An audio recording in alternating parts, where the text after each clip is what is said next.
నమస్తే అండి, నా పేరు Anand Kumar, DSP ACB Rangareddy range. ఒక అట్టిమీనపల్లి అని చెప్పేసి ఇక్కడ ఒక విలేజ్ ఉంది. దాంట్లో ఒక అతనికి 2 ఎకరాల పొలం ఉంది.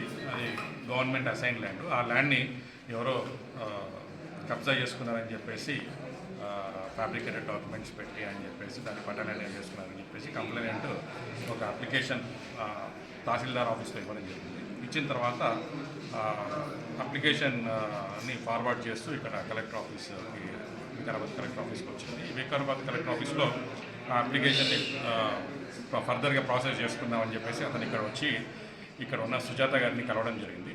సుజాత గారు ఇక్కడ ఈ సెక్షన్లో పనిచేస్తున్నారు వికారాబాద్ కలెక్టర్ ఆఫీస్లో. ఇక్కడ తనకి ఇట్లా కలెక్టర్ గారి ముందు ఈ నోట్ ఫైల్ అది పెట్టమనంటే దానికి 5,000 రూపాయలు తను డిమాండ్ చేసింది. ఇంకా వీలేని పరిస్థితుల్లో 5,000 రూపాయలు నేను ఆల్రెడీ జీపే చేశారు ఫోన్ ద్వారా. చేసిన తర్వాత ఆ కలెక్టర్ దగ్గరికి ఫైల్ వెళ్ళింది. కలెక్టర్ గారు తగిన ఆర్డర్స్ కూడా దాంట్లో పాస్ చేశారు. ఆ ఆర్డర్స్ని మళ్ళీ తహసీల్దార్ ఆఫీస్కి పంపిస్తే అక్కడ తహసీల్దార్ ఆఫీస్ నుంచి ఫర్దర్గా ప్రాసెస్ అవుతుంది. సో అట్టి విషయంలో మళ్ళీ తను ఇక్కడికి నుంచి కలెక్టర్ గారు ఇచ్చిన ఆర్డర్స్ని తహసీల్దార్ ఆఫీస్కి పంపించడానికి ఇంకొక 20,000 రూపాయలు డిమాండ్ చేస్తే కంప్లైంట్ గారు అందించుకోలేనంటే ఆల్రెడీ 5,000 రూపాయలు ఇచ్చాను కదా అంటే సరే అని చెప్పేసి లాస్ట్ 15,000కి తగ్గించడం జరిగింది. ఆ 15,000 కూడా ఇవ్వాలి అంటే ఇప్పుడు అంత కష్టమవుతుంది నాకు అంటా కూడా కాదు, ఖచ్చితంగా ఇవ్వాల్సిందేనని చెప్పి ఆమె చెప్తే ఇంకా మమ్మల్ని అతను అప్రోచ్ చేయడం జరిగింది ఏసీబీని. చేసిన తర్వాత ఈరోజు 15,000 రూపాయలు సుజాత గారికి ఇస్తుండగా రెడ్ హ్యాండెడ్గా పట్టుకోవడం జరిగింది.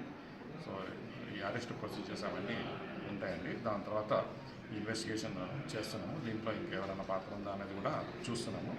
ఇప్పుడు తెలిసిన దాని ప్రకారం సుజాత గారికి ఒకటే పాత్ర తెలిసింది. ఇంకా మిగతా ఎవరైనా ఉన్నా కూడా ఖచ్చితంగా యాక్షన్ అనేది తీసుకోవడం జరుగుతుంది. అట్లాగే ఎవరైనా కానీ గవర్నమెంట్ ఆఫీసుల్లో డబ్బులు డిమాండ్ చేస్తే, గవర్నమెంట్ ఆఫీస్లో చేయాల్సిన పని చేయకుండా ఉండడానికి డబ్బులు డిమాండ్ చేస్తే 1064 టోల్ ఫ్రీ నెంబర్కి ఫోన్ చేయాల్సిందిగా మనం చేస్తున్నాం. థ్యాంక్స్.